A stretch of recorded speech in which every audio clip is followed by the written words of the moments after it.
So thank you so much for reading, and I think I am stumbling over what you're reading, which is why we couldn't quite get to those words of Scripture today. So I should say first, peace be with you. It's so good to have you here because those words, if you could hear what Jen was reading, we have to say, really? Really? I don't want to hear those words. I don't know if you want to hear those words today, but I want to assure you, I was watching her and she read the actual words from the Bible. She tried to stop before the bad section. I made her read the bad section also.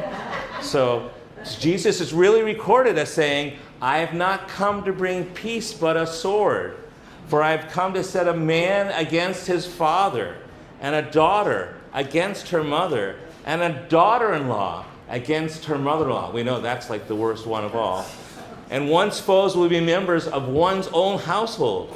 Whoever loves, this is what she said, whoever loves father or mother more than me is not worthy of me.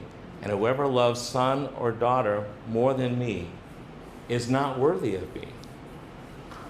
Sweet, loving Jesus.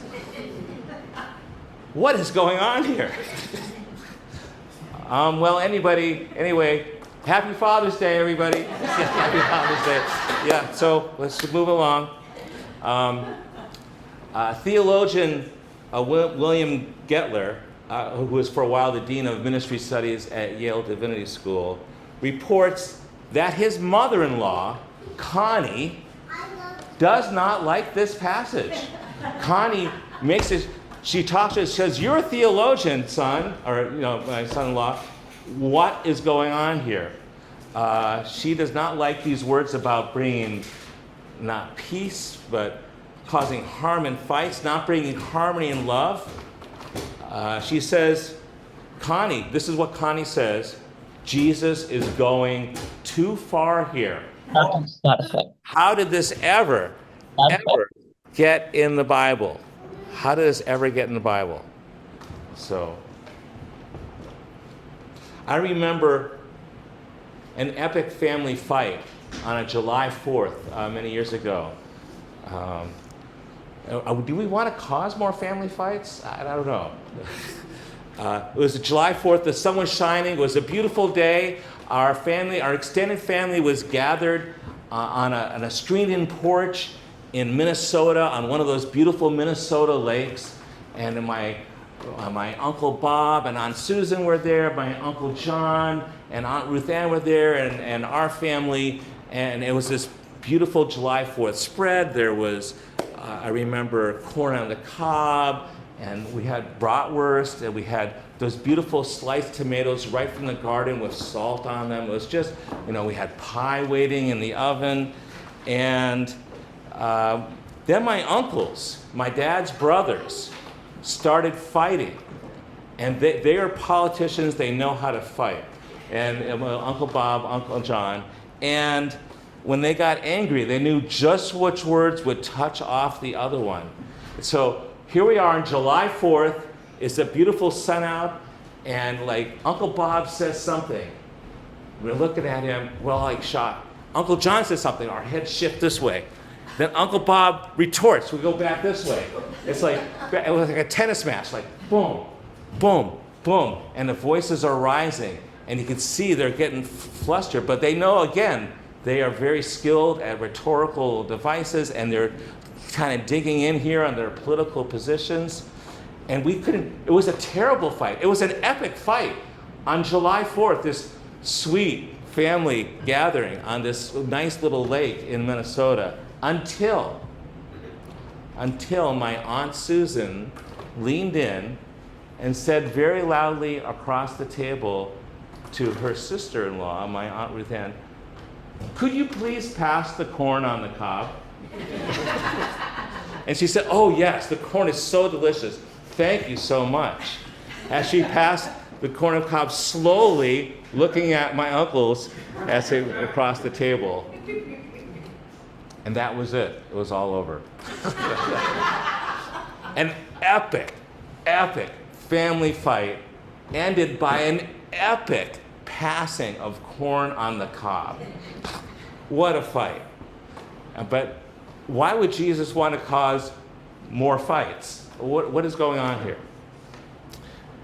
And there are some theologians and philosophers that will say, yeah, Jesus does want to cause fights, and it's Jesus' values, his kingdom values, the kingdom values, the realm of God values, trashing family values, and we're going to divide all these families up. And some people say that. I go with the people that want us to look more closely at the context here, the context where Jesus is actually quoting Scripture. Scripture at that time is from the Old Testament. He's quoting from Micah, the prophet Micah. That's where all these words are coming from, word for word. The people at the time knew that exactly. They knew their Bible. They said, oh yeah, Jesus is quoting Micah. Why is he quoting Micah? And everybody knew about the prophet Micah. That was 8 centuries before Jesus was on the scene. And all these nations and superpowers are going around and grabbing up resources, gold, or today we grab oil. Back then they grabbed gold, and they were overcoming weak nations, just grabbing them up. It was a very tumultuous time. And at that time, Micah's diagnosis of this crazy time of war was that people had turned so far away from God that even their natural bonds of love, like within the family, were shattered. They had turned so far away. All this craziness is happening in the world. We're forgetting even how to be loving in our families. And then later, in the time of Jesus, when people become his disciples and align themselves with the way of God's love, Jesus reminds them, you're going to get pushback. You're going to get pushback from the parts of human society that are not aligned with the ways of God's love. You're going to get some pushback. And that's the sword of truth that Jesus brings. So I'm going with the group of people saying Jesus is not attacking family. God cherishes healthy families. God cherishes relationships based upon kindness, relationships that are welcoming and nurturing and offer second chances and forgiveness. But again, however, the way of God, when it encounters ways opposed to God, shakes up values and rearranges priorities. In other words, when you lose your life for the Jesus way, you will find it, but it might be rough going. And for example, let's look at the celebrations this weekend. Juneteenth and Father's Day. Juneteenth exposes a deep wound in our extended American family, a very deep wound in our family conversation, our July 4th conversation here, about the very identity of who we are. The use of slavery to create wealth and an economy for the very few at the top, and the lingering effects from that slavery that are existing even to this day. And we all know Juneteenth is a holiday that reminds us about June 19th, 1865, when Union troops arrived in Galveston, Texas, to enforce the Emancipation Proclamation, even though it happened 2.5 years previously. They did not know about it down there. It was an isolated area. There was no internet. And in fact, no internet at all. Yeah, they had no idea. And even if they had internet, it would have been cut off, like they do in China and Russia today. It would have been cut off. And slave owners, seeing the North turn the tide of the war, a lot of them took plantations and removed them to Texas to prolong their way of this economic system. Texas was so far removed from the rest of the Union. Here they could weather it out and keep promoting their way of making money based upon economic and physical slavery of others until they couldn't anymore. They had over 250,000 slaves in Texas that did not know that now had been declared 2.5 years previously equal to their former masters in every way. Juneteenth is a family fight, an American fight.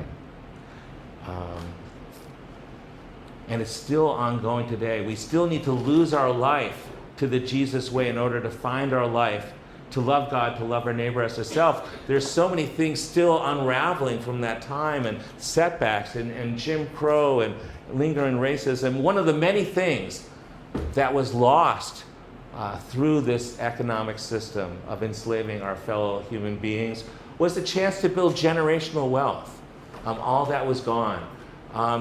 We're addressing one small portion of that here. When we sang that song this morning, Wade in the Water, we have dedicated ourselves to overcoming some of the effects of this institutionalized slavery, because we will donate money toward, well, I should back up and say that usually when you write a song, you own the song, and every time people sing it, you get some of the royalties, or you can pass it on to your descendants. But spirituals, African American spirituals, we just sing it and we don't care who wrote it. So we are trying to correct some of that. Every time we sing a song, a spiritual song, we are donating money to a school in the Boston area that is teaching emerging Black and people of color musicians, and reinvesting it for all this generational wealth that has just like disappeared. And multiply that by thousands and thousands, and all the other ways that happens in our society. And many other modern days of disciples of Jesus are also joining in this family fight, because losing your life to God's way and loving God and loving neighbor will sometimes create tensions with those who see another way. Again, this system of economic slavery was perpetuated, and now they're imprisoned through the 13th Amendment, creating our prison population exploded. We have the world's 20% of the world's prisoners, which are disproportionately Black and people of color, and yet only 5% or less of the world's population. We're making money off of people in prison that are enslaved there right now. And what are we doing about that? I mean, there are some wonderful disciples are helping. They're reaching out especially to fathers that are behind bars right now. There's a program called Inside Out Fatherhood Programs.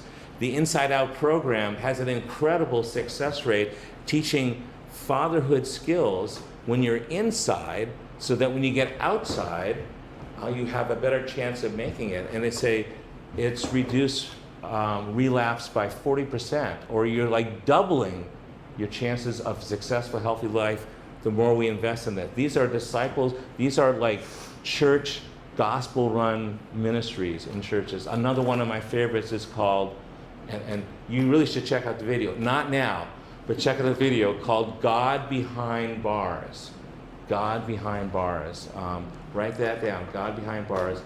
It's a tearjerker, and basically in the United States' largest penitentiary, which is Angola in the state of Louisiana, this is where God Behind Bars, a person named Jake Bodine, the son of a Christian preacher, said, I'm just being driven by God to do something, to fight against the grain here. And so he created this program, God Behind Bars, trying to create some human connections and moments for these men, these incarcerated men that are cut off for 5, 10, 20 years from their families, missing their families growing up. So one thing he started, it just happened this past January of 2026. They decided to have a father-daughter dance. So some of these men had not seen their daughters in 5, 7, 10 years. They got special permission to bring them in.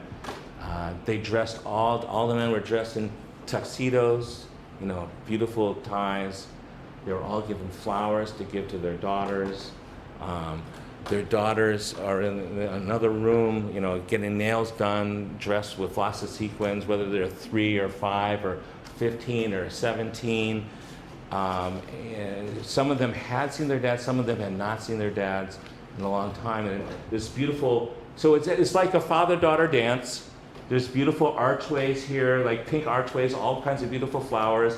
And the man is standing there with flowers, and they say, don't turn around yet, don't turn around yet. And the daughter appears over here, and it's like, now you can turn around. And invariably, the daughter sees her dad and just starts running. And they burst into tears, and they hug, and they were given this special gift of something normal in a system that they're just trapped in, something, a normal connection, and a chance for them to be better fathers and have better success when they get outside. God behind bars. Please watch that this afternoon if you can on this Father's Day. It just touched my heart so much. And one of the people there, Leslie Harris, who was incarcerated for armed robbery, said this. He said, he loves his daughter so much, hasn't seen her for a long time. She motivates me. I would do anything for her. I would do anything for her. She prays for me. She says, keep your head up and keep praying, Dad, because God will make a way.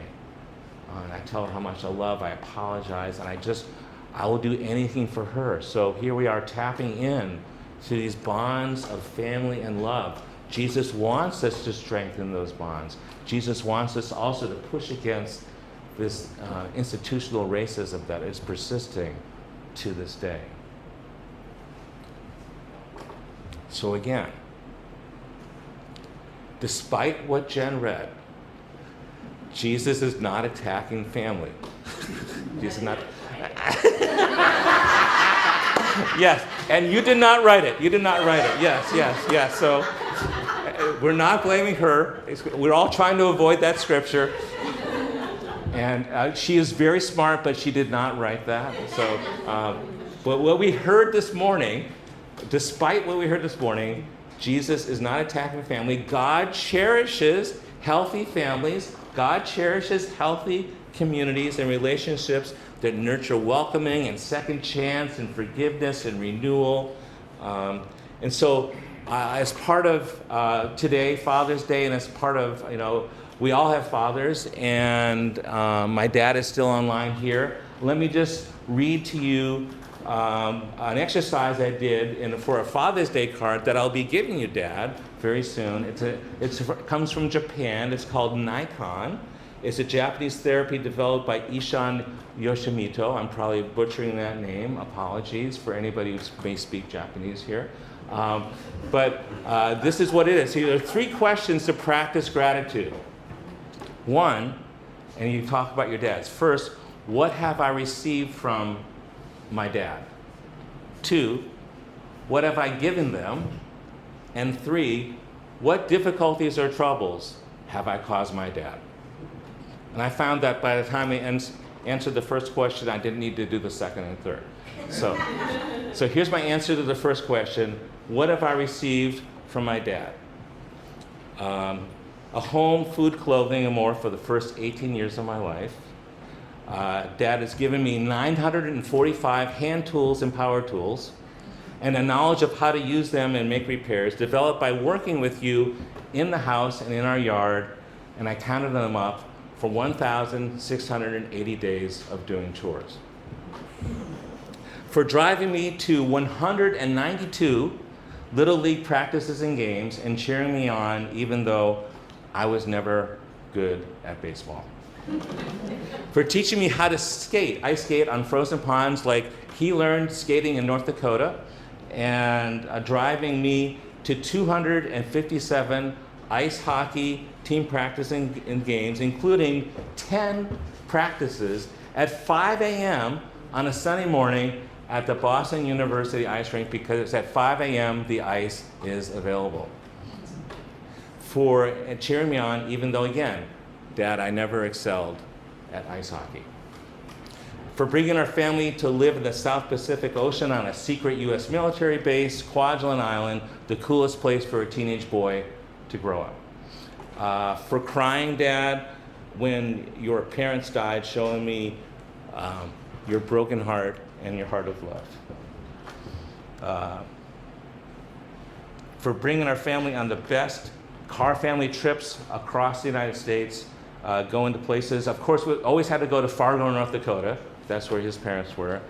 Yellowstone, the Grand Canyon, Yosemite, and more. For defending our family with a bear stick.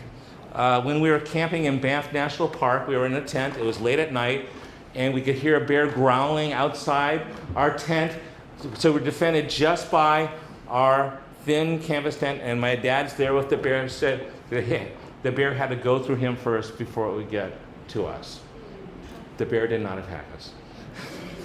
For buying us a Yamaha piano from Japan, having it shipped from Japan to Massachusetts. Then when we moved to Kwajalein, having that same piano shipped from Massachusetts to the middle of the Pacific Ocean to a secret U.S. military base. Then when we came back to Massachusetts, having that same piano shipped back to Massachusetts when I finished up high school so I could keep playing the piano. Thank you, Dad. For buying me my first car, a 1972 Pontiac Le Mans convertible 350 horsepower Forest Field Green. For taking me to church every Sunday and Christmas and holidays while I was growing up for roughly 1,036 worship services, including on our tropical island in the Pacific. For supporting me even when I know how I disappointed you for leaving your chosen career of being a systems engineer to become a pastor. And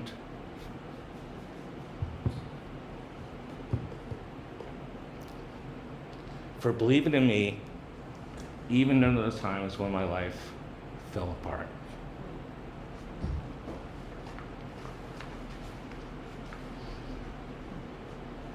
So I thank God for the gift of my dad. Love you, Dad. Jesus supports families. Jesus supports communities.